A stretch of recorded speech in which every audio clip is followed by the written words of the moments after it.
Hi everyone, thank you for tuning in to the final video in the 4-part series of conversations with practitioners about the What Works Clearinghouse Practice Guide on Effective Advising for Post-Secondary Students. This Practitioners' Perspectives video series is designed to convene practitioners from the field to discuss their on-the-ground experience in implementing the Practice Guide recommendations. My name is Yifeng Chang, and I am a researcher at Apt Associates and the Deputy Project Director of the What Works Clearinghouse Post-Secondary Contract funded by IES. Today, I am joined by one of the expert panelists, Dr. Brett McFarlane, who supported the development of the practice guide. Brett McFarlane is Director of Innovative Success at Circle-In, an online studying and collaboration app for students. Dr. McFarlane has served in a number of advising and student success roles over the years, as Executive Director of Academic Advising at UC Davis, Director of Undergraduate Programs for the College of Engineering at Oregon State University, and Director of Student Services for the School of Business at Portland State University. We are also joined by two expert practitioners. Melinda Anderson is the Executive Director of NACADA and teaching professor in the College of Education at Kansas State.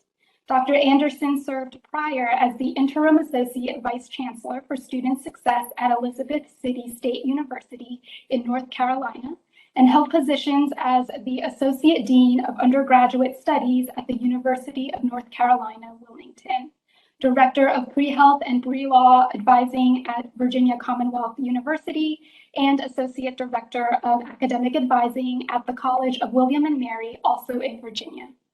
And Jermaine Pipkins is the Dean of Student Success and Success Coaching at Dallas College. Prior to Dallas College, Dr. Pipkins served as the Dean of Academic Affairs at Los Angeles Valley College in Valley Glen, California, and the Dean of Students for Reedley College in Central California. He also served as a faculty member for NACADA's Summer Institutes. So welcome everyone, and I'm really looking forward to diving into recommendation 4 with you all today.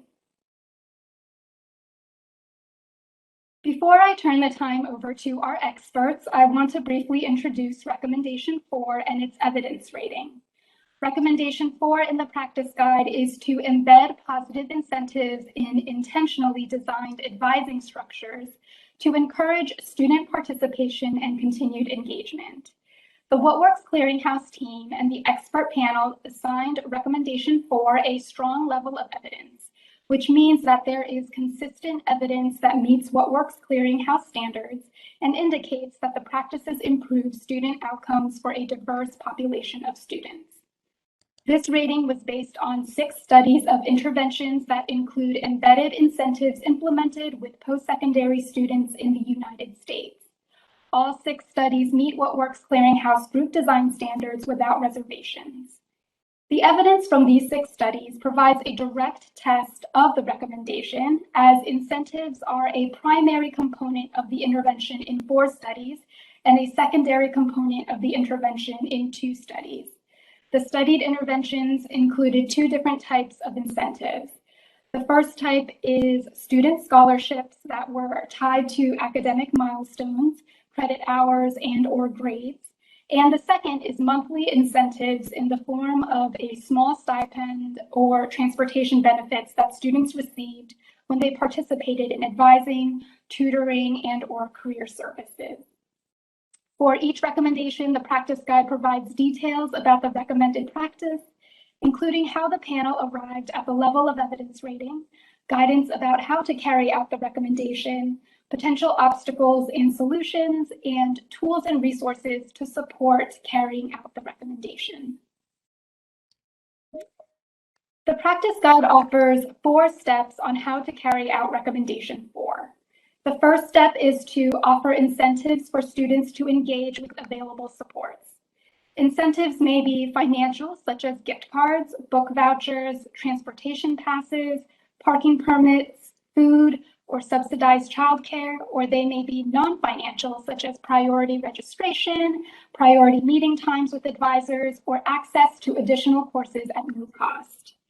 Given resource constraints, institutions may want to target incentives for groups of students taking into consideration what might incentivize those students specifically to engage with the academic or non-academic supports. The panel recommends prioritizing positive incentives over penalties.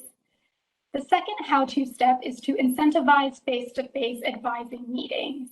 While advisors can use technology to accomplish advising-related administrative tasks, face-to-face advising meetings can help build a stronger advisor-student relationship that will allow advisors and students to cover topics in more depth.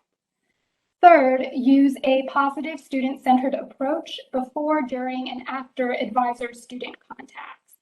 Positive, welcoming messages that are culturally responsive can be woven throughout the student experience in comprehensive integrated advising programs.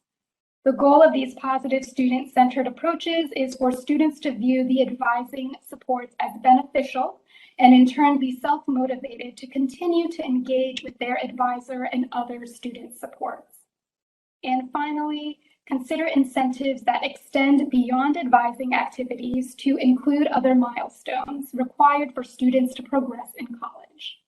The panel recommends tying incentives not only to advisor-student outcomes, but also to key activities that could ensure students are successfully progressing in college, such as using tutoring services or career services, enrolling in a minimum number of credit hours, and meeting grade point average requirements.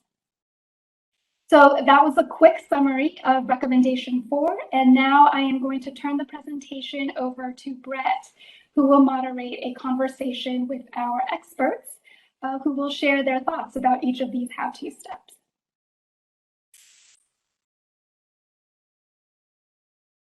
Great, thank you all.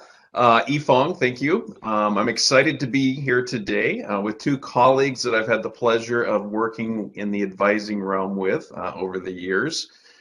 As Yifeng mentioned, recommendation 4 is about embedding positive incentives in intentionally designed advising structures to encourage student participation and continued engagement. So the panel really wanted to emphasize the use of positive incentives, carrots versus sticks, if you may, in designing advising structures to engage students. And so the first how-to step is about offering incentives for students to engage with available supports. And when we talk about incentives, many times people tend to think about financial, material incentives. However, there's a range of non-financial to financial incentives that colleges can offer students. So question I'm going to pose to Melinda and then to Jermaine. In your work, first part, how have you seen incentives being used in advising structures or programs? And then second, what has worked well to incentivize student engagement with advising and other student supports? Melinda? Sure. Well, thank you so much for having this conversation. That fourth recommendation is just very powerful.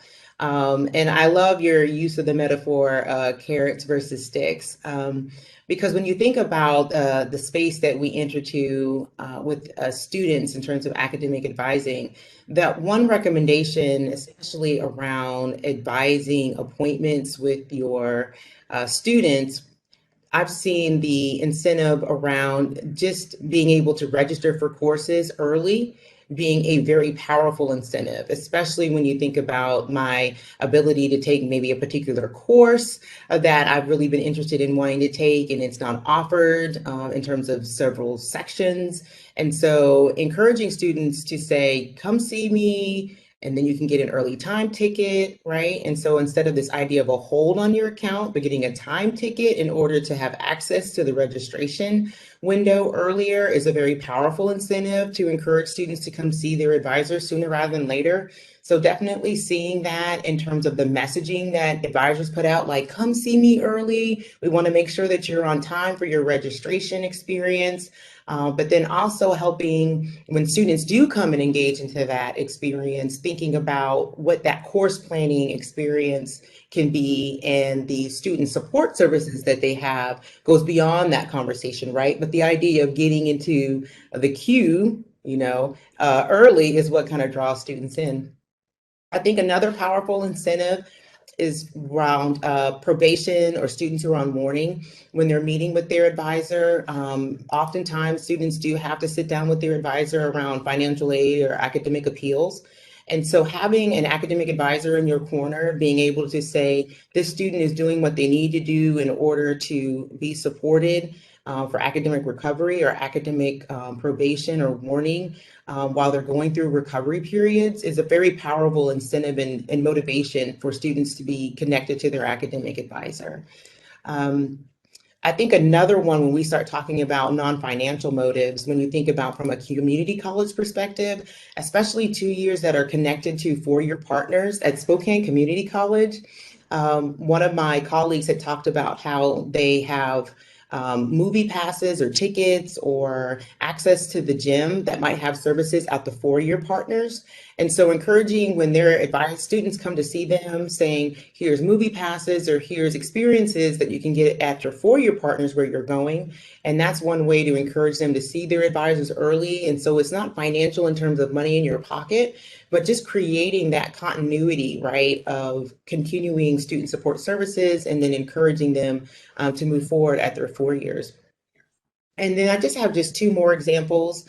At UNC Wilmington, at one of my former institutions, the College of Health and Human Services. So of course, we always talk about, it's so easy to get first year students, right? First year students are like, what do I do? How do you help me? But when we start talking about upper level students, right? How do we encourage upper level students to continue to build upon their relationships with their academic advisors? And so what I love about what Health and Human Services is doing is that, so for example, they have swag bags for their students. So they get t-shirts, they get promoted through social media when they're meeting with their advisors. There's an opportunity for them to get shout outs from their advisors about the work that they're doing. They highlight not just their success stories, but then they also have an opportunity to be connected and engaged to internship experiences that they wouldn't find out about unless they were connected with their academic advisors. And then, for example, scavenger hunts, right? Or maybe there's an event happening on their campus that day that they may be able to participate in. And so never underestimate the power of candy in your offices too. You know, that's something that they do just in general. And then at my most recent institution, at Elizabeth City State University, we had a lot of students who had access to Pell funding. And so it was really important for students to know what they had available in terms of managing their financial aid and their ability to manage other funding or grant opportunities as well. And so being able to incentivize students to connect with their academic advisors, there might be grant or funding opportunities or scholarship opportunities that might be coming down the pipeline. And so always reminding students that you're not just coming to see me about classes, but you never know what funding or scholarship opportunities that may be available at any given time. And so really encouraging students to think about, my relationship with you is just beyond the idea of course registration. And so really incentivizing those relationships, and that's the relationship building piece that's so key to an academic advisor, is really what I've seen be able to help through systematic ways from an advising perspective. Great, thanks, Melinda. Some gems there to pass on to everybody. That was a great list of opportunities. So Jermaine. Absolutely. Thank you all. And thank you for this opportunity. I think it's great when we can come together and talk about how we incentivize our students getting into our offices so ultimately they can be successful. I think there are a few things I want to highlight for sure that Melinda touched upon. One, at Dallas College, we are also definitely implementing early registration for students who engage with advisors earlier. And that's critical when we look at data across the board that shows those students who register early are more likely to be successful within that particular semester. So that is a huge incentive in and of itself. Financial aid packages for sure are another one when you meet with your advisor, because it's not just about, as you mentioned, the financial aid piece. We know those students who qualify for grants, but oftentimes students miss out on funds that perhaps are outside of the grant. So the earlier you apply, what happens sometimes there are additional funds that you can also receive, even for those non-Pell eligible students. Oftentimes there are additional aid that is available just for the mere fact you completed that application, and advisors play a huge role in that particular process. I think another, and what's important about that is you can't even get financial aid without selecting a program of study. And advisors serve as the core group of individuals who are walking students through the program of study process. So that's very important. Another incentive, specifically here at Dallas College, we cover books. And that's huge when we think about the types of courses our students are taking and the amount that it actually costs, which usually is a barrier for students in completing. So when students actually register early, they're meeting with the advisor about their plan. They can help them choose those courses for sure that will be no cost at all to cover those books. So that is a huge incentive to meet with your advisors early and often. Another incentive for those students who that we have these social media campaigns. And if you follow advising, because that's where a lot of the updates, we like to go where our students are, there are incentives there. Students would then be entered into drawings to receive an iPad, laptops, and a host of other items. So these are tangible things. And we have seen this be very successful over and over again. So if you are looking to run a campaign, you definitely want to have some prizes associated with that as best you can. Another reason, another incentive here is, in this current pandemic we're in, as some are requiring and some states are not. One of the things that, or one way that we have also incentivized getting students in, because they need to know about information such as we're offering a $200 stipend to those students who come in and show their vaccination card. Oftentimes, students don't know about this information. How do you know about it? Your information resource, your academic advisor. And so that has been huge in getting that message out as students come in to meet with an advisor. The other thing that I want to mention here as well is understanding internships, careers, and other resources that are available, those job connections, and how this directly applies to their particular pathway and program of study. Oftentimes, even now at the college and university level, a lot of our students work or they are looking for work. And what makes that really important, your advisor, again, serves as that primary hub in getting you that information. The last thing I'll mention here is persistence. The mere fact that we ensure, or advisors really ensure, you get in and out in a timely fashion is based on your goals. I think that's something we don't mention enough. We talk about a lot of these incentives, but the primary incentive here is persistence in getting our students to complete and reach their ultimate goals. Thanks, Jermaine. Thank you both for sharing some examples of the range of incentives that you've seen colleges use to engage students in advising and advising-related activities. I'd now like to turn to the how-to second step. The second how-to step is to incentivize face-to-face advising meetings. So traditionally, students associate face-to-face meetings with course planning. What can be incentivized for students that might encourage change or innovation in your advising office so that advising is not seen as course planning only? Melinda, we'll start with you on this one. Right. I love this question because it is such a powerful opportunity when we, as advisors, right, meet across the table or chair with our students. And so one of the probably classic examples of incentivizing face-to-face meetings that I've seen that I do want to share, though many people have probably heard about this particular strategy, is around the first year seminar experience. First year seminar courses, when they require their students to make an advising appointment with their academic advisor, usually it's either for a grade or maybe there is a reflection paper that's designed around the experience. When you met with your academic advisor, what did you discuss? What are your academic goals, or what are you here to pursue? It's just a way for, number one, to introduce a resource on campus, right? But number two, what it does is it forges this idea of how your advising networks are vast on a campus, right? Whether it's your faculty member, whether it's your academic advisor, whether it's your career advisor.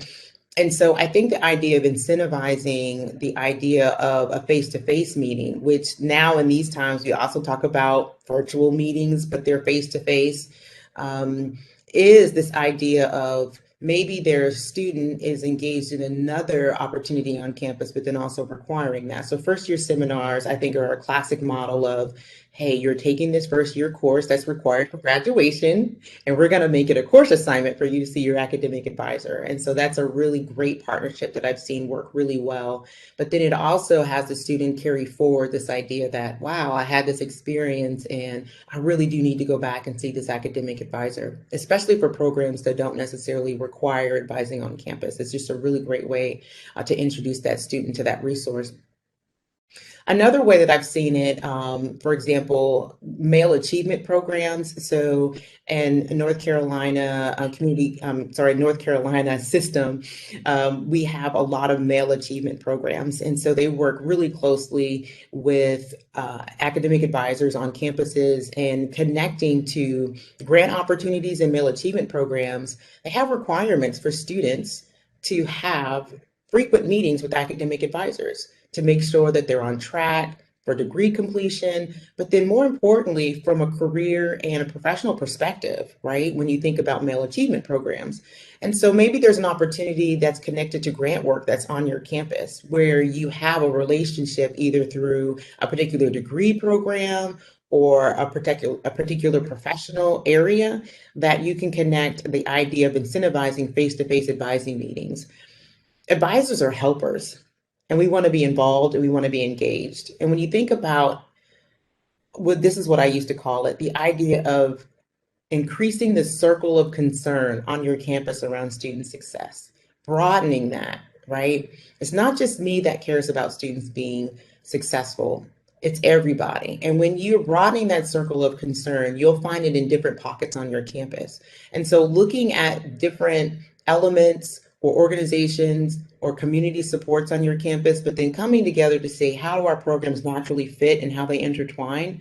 So that has been one example that I've seen in terms of connecting a grant initiative around male achievement programs for specific populations, but then also honoring and looking at the direct work of academic advising and how it can connect directly to the idea of supporting male achievement programs. The other thing that I do want to speak to here around incentivizing face-to-face meetings is this idea of growth mindset. And so the idea of, especially for programs that don't necessarily have requirements of advisors having to see me for a certain number of times, right? And even those, well, actually, let me retract that. Even for programs that do have requirements for advisors to come see them, students want to be helped, right?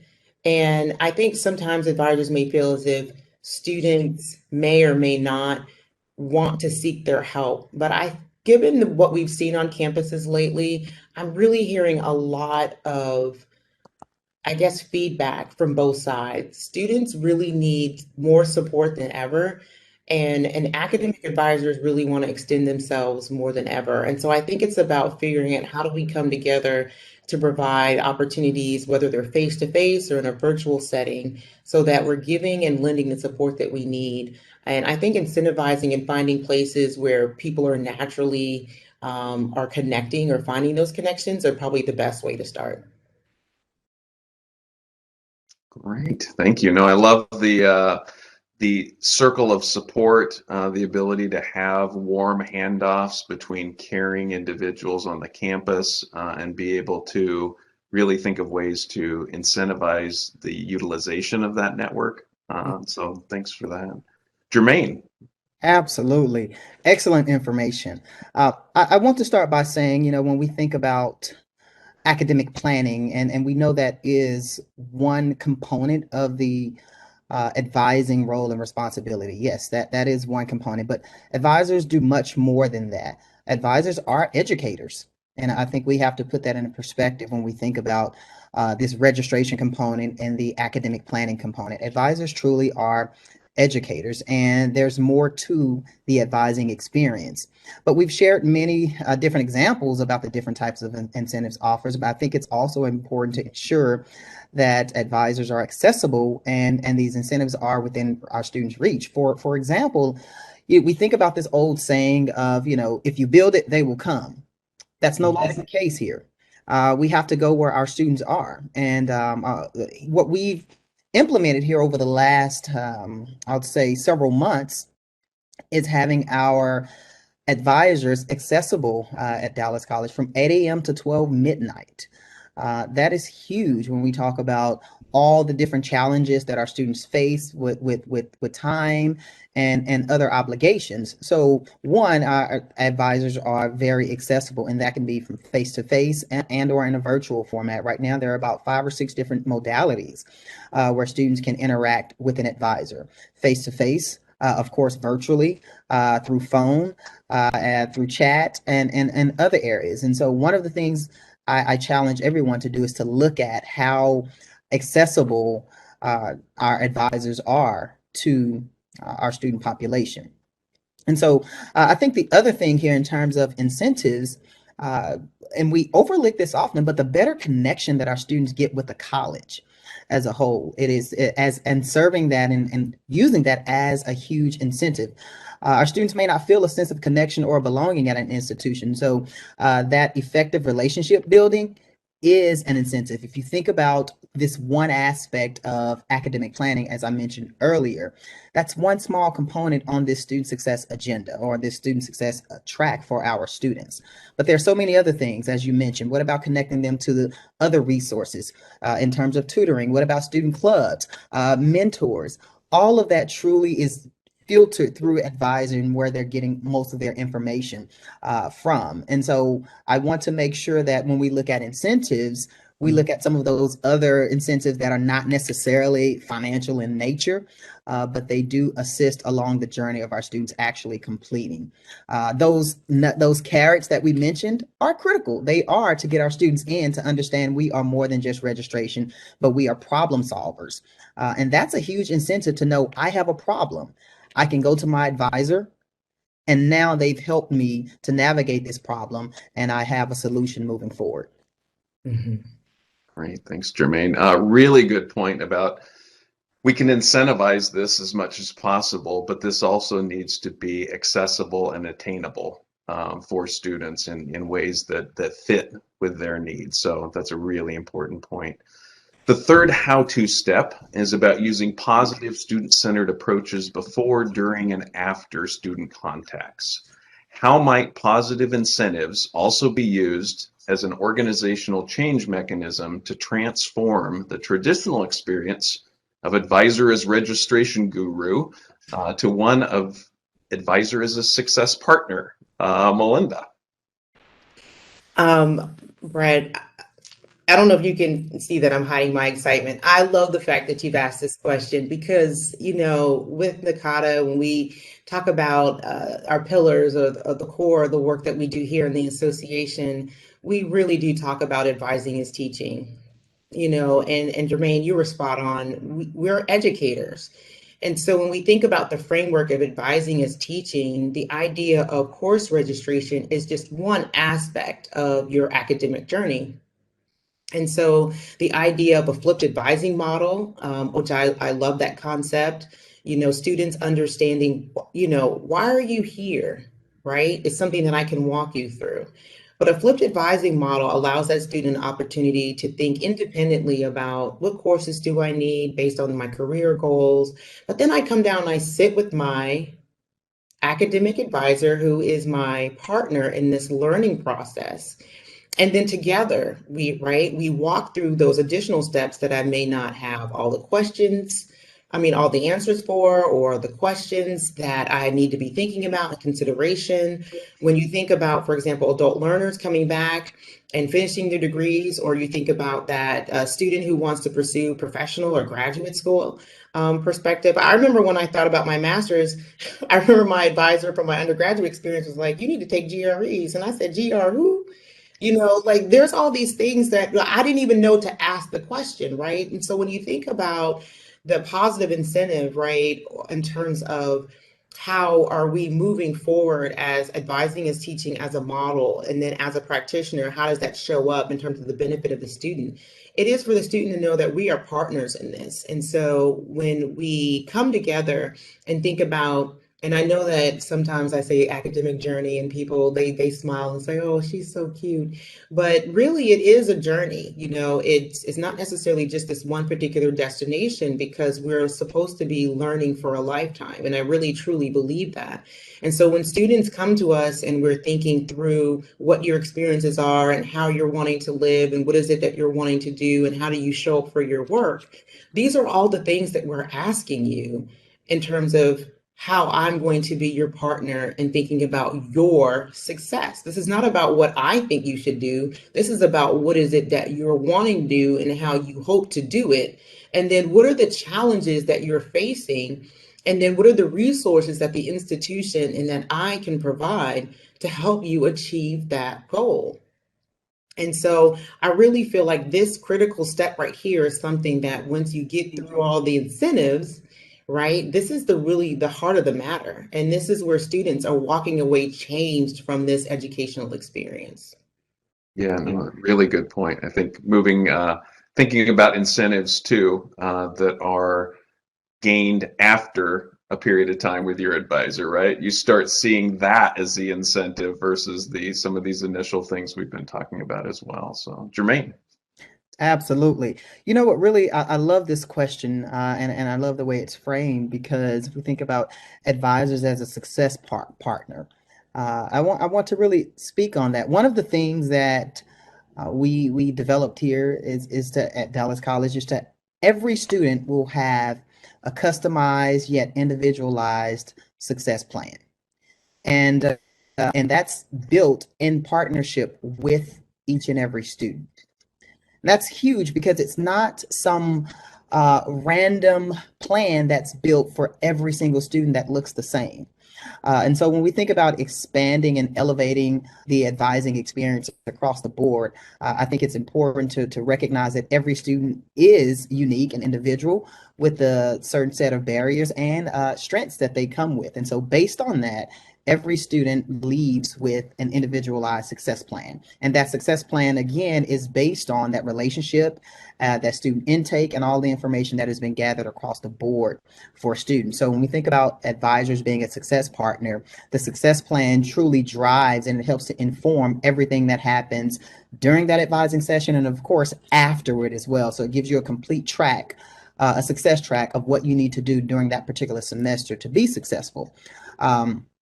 I think what's also unique here is connecting our students with other students as well. When we talk about this learning experience, I'll say Fox Valley Technical College has a really good peer advising program where students can get connected in the zone to where you can get connected to peer individuals, not just your advisor, but to have that peer interaction to help guide. Sometimes our students hear a lot better or maybe in a different language that they can connect to someone who's going through it at the exact same time as them. So the peer advising in and of itself can also be a huge incentive.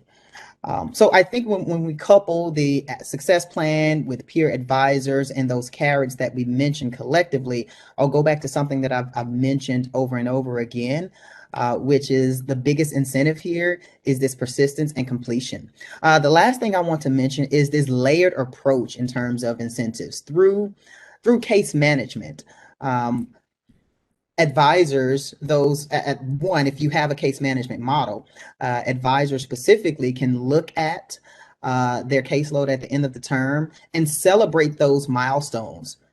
How do we do that? It could be, for example, here coming up on before the or right after our midterms, those students on the caseload who need to be celebrated, who have passed, who have reached that milestone, a pizza party just to come in and celebrate this nice milestone of completing. And it shows you again that we're not just your academic planners, but we're your lifelong partners in this education journey. Mm-hmm. Jermaine, just hearing you say all that, you're absolutely right. Advisors are the central repository of so many resources on campus. And just that point right there about being your cheerleader, right? So when we think about carrots, it's also about celebrating those milestones, right? Like, congratulations, you're on Dean's list, or congratulations, I've seen that you successfully completed registration. You've graduated, you're moving on, and so advisors sit at the heart of the institution and student success work. So it's just wonderful to hear so much going on at Dallas College. Great. Well, thank you both, especially as we think about moving away from this traditional role of advisor as registrar or institutional gatekeeper, these types of things. You've both given some really good examples that can help with that. And Jermaine, you led us perfectly into the fourth how-to step, which is considering incentives that extend beyond advising activities. So you mentioned some milestones there as examples. How can incentives be used? I'll call it as sort of a kindling to prompt positive self-regulation, agency, and the advising relationship in new and creative ways. So Jermaine, we'll start with you this time. Absolutely.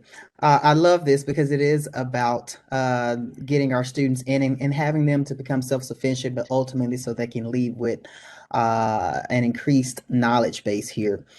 But I'll say an incentive here is raffles for students to participate in study jams, workshops, tutoring. So students come in, we get them because they want to eat or they want a free gift.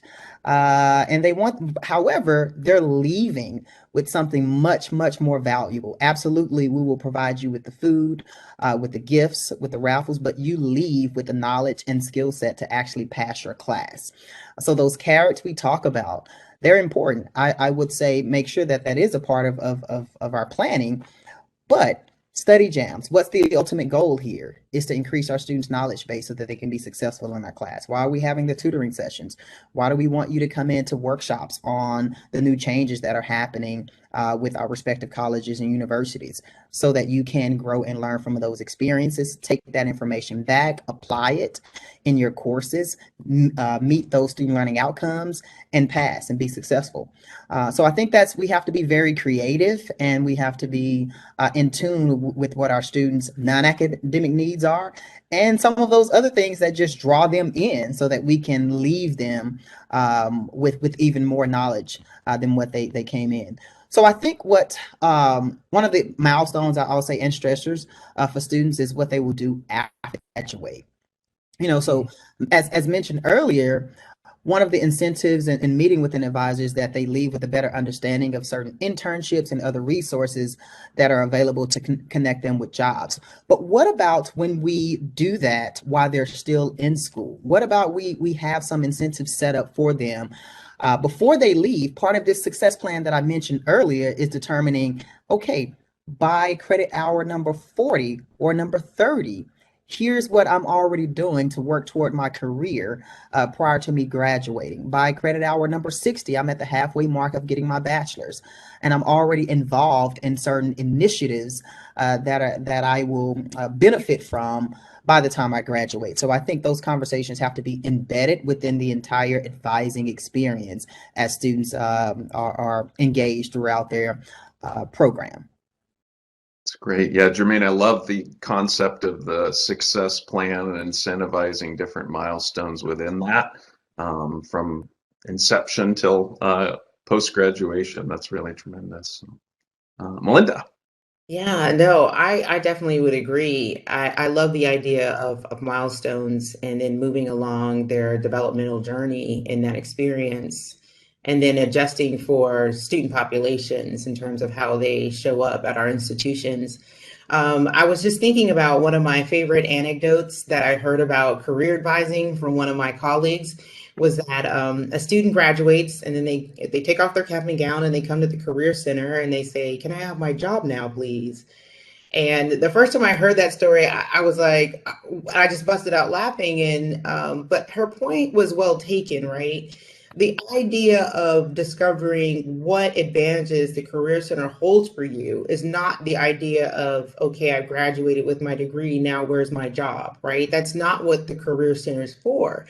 There's a career development track that career advisors have in terms of how they think about supporting students when they think about developing in their career fields, and internship experiences, and the way they think about the profession from a career advising perspective based on student development theory, just like the way that we think about academic advising. And so I was just really enamored with thinking about partnerships in terms of how do we do that well for the student, and how do we help them think beyond, right? Like, I've graduated, now it's time for a job. No, now it's time for you to embark upon your career or the world of work or for graduate school. And so one example that I think about is my work at UNCW, that we had liaisons in the Career Center to the university college. So even as a freshman, we had you starting to think, what services in the Career Center should I be thinking about as I think about navigating my major, even if I'm undecided, right? What does the Career Center hold for me?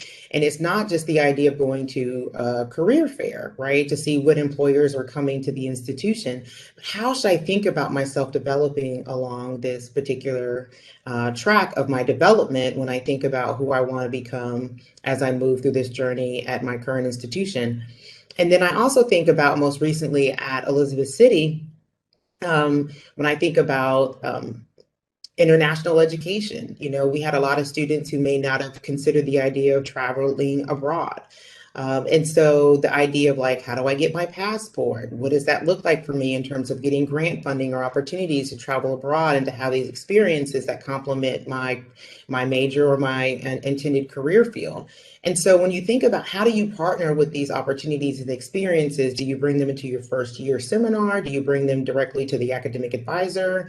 What are these opportunities to connect to, like I said, broadening the circle of concern across your campuses? How do you partner with various entities on your campuses to connect the dots, if you will, as you think systematically about how a student develops and becomes stronger on your campus as they move ultimately to their career or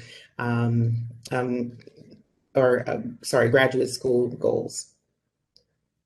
Great. Yeah, thanks, Melinda. Okay, we're getting close to our wrap up here. And so this is our final sort of opportunity. One of the things I'd like to hear from both of you on is, we've talked about the incentives and how powerful those can be, and certainly the research has shown support for that. Can you share ways to think about sourcing these incentives, funding solutions, the coordination that may need to happen between different offices on the campus related to these incentives? What are your thoughts on that, Melinda? Sure. Definitely when you think about sourcing, we've talked a little bit about relationships with advisors and students, but I will tell you the relationships you have with your colleagues on your campus are very powerful too. So I would definitely, in terms of giving advice, I would always ask people to think about who else shares your concerns around student success. We've mentioned the Career Center. Jermaine's talked about tutoring. So you've got academic support services that are on campus. But then, when you think about international education offices or global education offices that sit on your campus, those offices are also concerned with connecting with students and thinking about supporting them through their development journeys on campuses. Student affairs, I will tell you, in my role at UNC Wilmington, were tremendous partners when we thought about coming together and broadening the circle of concern around student success. So how did our various offices come together to think about a student's developmental journey in their freshman, sophomore, junior, and senior year? And then what offices could come together as we think about not just from an advising perspective, right, from a freshman perspective, but then in the colleges, when students moved into upper level advising, what are the ways that may be based on major, maybe based on professional development, right? When you think about the business school, what are the ways that we can continue those partnerships that may look different based on how that student trajectory is moving forward? So definitely looking at your partnerships on your campuses and thinking about connecting and making alliances there. In terms of the sourcing, in terms of funding, resources that way, I do want to talk a little bit about that. I think people would be surprised to see how many grant opportunities that are available to support opportunities to think about from a researched evidence-based, what evidence-based practices really work to help support student success. I cannot underestimate how powerful the educational experience is in transforming people's lives. You're looking at somebody who's gives all credence and respect and deference to the idea of how education has transformed her complete experience in the way that she interacts with the world. That is me. And so there are people who have opportunities through grants that are willing to support institutions who are willing to think about pilot studies and ways of thinking differently about creating experiences for students and then examining if those ways really work. And so those are also opportunities that are out there that are ways to kind of fund um, your ideas on your particular campus. And even looking at, like, when I think about North Carolina, because we're under a systems office, our systems office was always thinking about ways to incentivize or provide grant opportunities to individual campuses if they were thinking about different student success opportunities.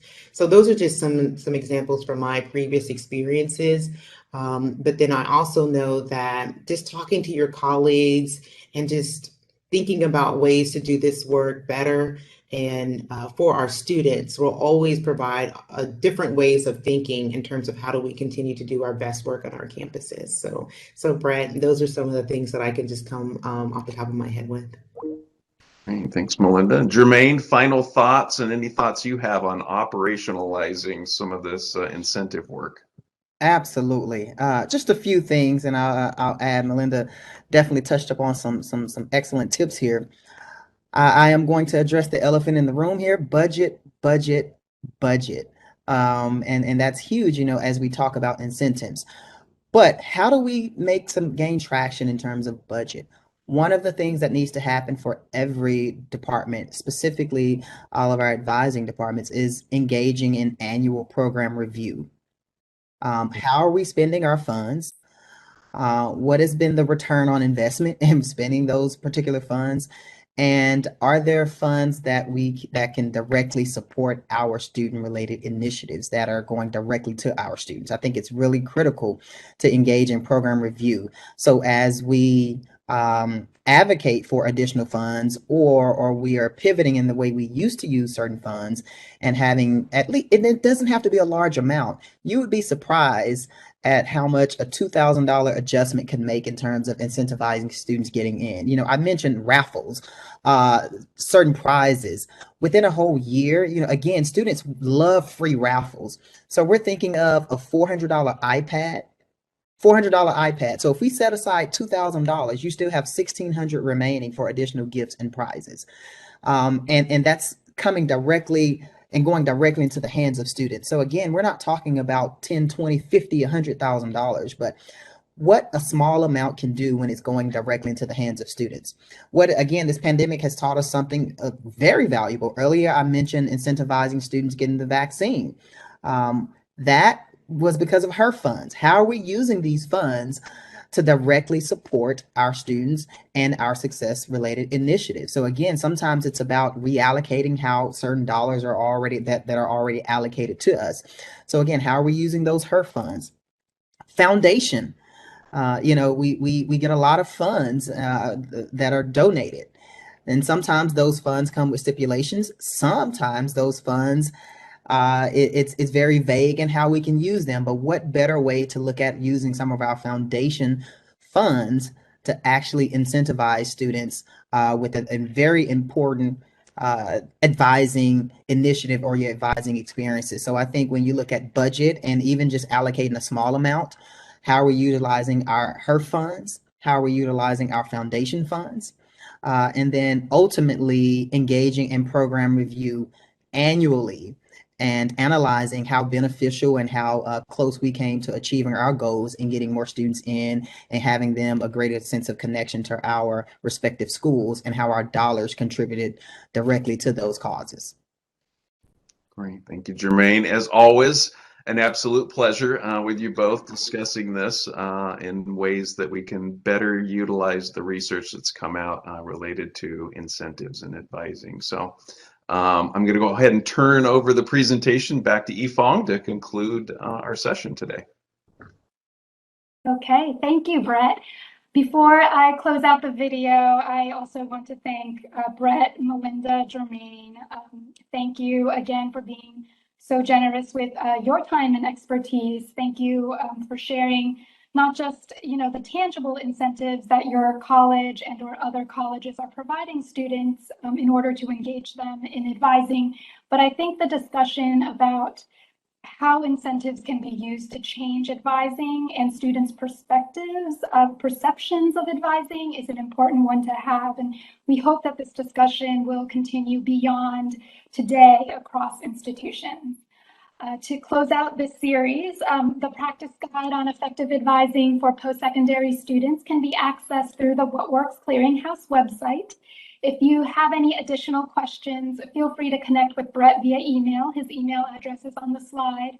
And to everyone who watched all 4 videos in the series, we hope that the videos were informative for you and that you are able to take away some of these great ideas and approaches to advising and apply them to your work. We also hope that you will extend the conversations from these videos with your colleagues. And once again, thank you again to our panelists, and thanks everyone for tuning in. Take care.